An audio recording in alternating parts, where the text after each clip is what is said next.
Alrighty, hey guys, welcome back to another video, and again I have to be kind of quiet. My son's right behind me sleeping. I'm recording this kind of on the same day, but I'm going to release it on different days, and I'm going to up the volume in my editing software, and hopefully you guys can hear me well. Again, this is just how I have to do it, you know, daddy duty and all, but here it is. We did receive a 1.5.7 hotfix on the 8th, which was 2 days ago. Right now I'm recording on the 10th. I'll probably release this tomorrow, but it's still relatively new. I didn't cover it because I just completely missed it by accident. Plus, I've been on daddy duty for almost this whole week, so it's been wild. But you guys don't care about that. Let's actually get to the changes.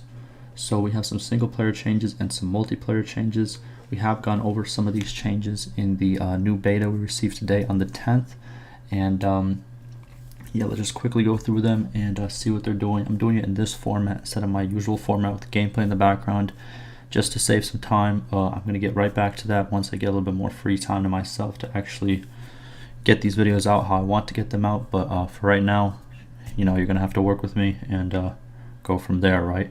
So single player, first we have some crash fixes. We have 4 of them. We have a crash fix that occurred during battles. Again, good to see. The more crash fixes, always the better. Obviously, a crash fix during a battle is never good, and battles happen a lot, so therefore there shouldn't be much in terms of crashes or bugs when it comes to a function that happens that much, so good to see. Then we have fix a crash that occurred when changing options with an RTX series graphics card. Very good. A lot of people do have that type of graphics card, so again, good to see. Next, we have fix a crash that occurred when opening the character customization screen with a young character. So this would happen in the new education system with heirs, and also in for your brother or sister as they're growing up, and you have to choose the traits and stuff. So good to see that this crash is also fixed. Next, we have fixed a crash related to Know How perk that happened when the main hero attacked a caravan or a villager party. So I don't know exactly what the perk does, but it's fixed and it should be working as usual, and no crash should occur whenever you attack a caravan or a villager party. Good to hear. Next, we have fixes. We have 3 of them. We have fix an issue that caused some troops to remain static during hideout boss fights. What would pretty much happen is some of them would spawn in. It would not actually move on your commands. They would just stand there. This is a problem that I actually remember all the way from the warband days, that some of the troops would just not move with me, but it did somehow get into Bannerlord. It is now out again. It was just a minor issue for a little bit, but it is now fixed. Next, it was fixed a bug that prevented the player from completing the Conspiracy Base of Operations Discovered quest if the quest hideout has already been spotted when the quest was started. So there was a bug if you found that hideout that was connected to that quest before the quest was started, you for some reason could not complete it. But now, even if you find it right in the beginning of the game, and once you get this quest, you should still be able to complete it regardless. So good to see. Next, we have is removed Aranist skill templates from faction troops, and veteran bowmen units will now use Nordic shortbow. So some skill changes were they're kind of playing with the faction troops and kind of removing some skills, and I'm guessing adding some more.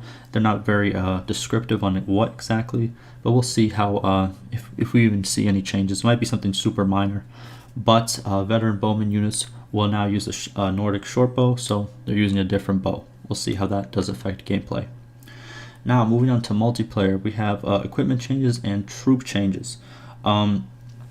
So I'm just gonna leave this for you guys like always. It looks like for the equipment changes, pretty much throwing weapons have received a stack size nerf, right? All 4 of these, we have the javelin stack, the javelin extra stack, the northern fish harpoon, and the northern fish harpoon extra, all see their stack sizes decreased by about, I want to say 25%. So if it was 4, now it's 3. If it was 8, it is 6. And they're all on the screen right now, but there it is. I kind of agree with it. Again, I don't play multiplayer as much, and I do want to play it some more very soon, but there it is. And then for troop changes, we have acceleration improvements to skirmishers and peasant type troops are toned down, so they're kind of nerfed. They're not gonna go as fast, right? And then we have Empire recruit. They swapped longsword and pilum I think that's how you say it, Pylon perk, and Spear perk changed to Faster Sword perk, and grants the Pugio, which is like the throwing knife. Okay, we'll see how that plays. And then we have the Azrai Skirmisher. Better Javelins perk grants 3 Jareed instead of 6, and the Jareed perk grants 3 Jareed instead of 6. So it looks like a lot of nerfs to throwing weapons in general. So there it is. That's single player and multiplayer. Again, this is how it has to be for right now. Hope you guys can work with me. You know, I'm trying my best to get all this stuff out for you guys, regardless of the situation. But yeah, hopefully it was informative. Ask me any questions and concerns, and like always, stay safe.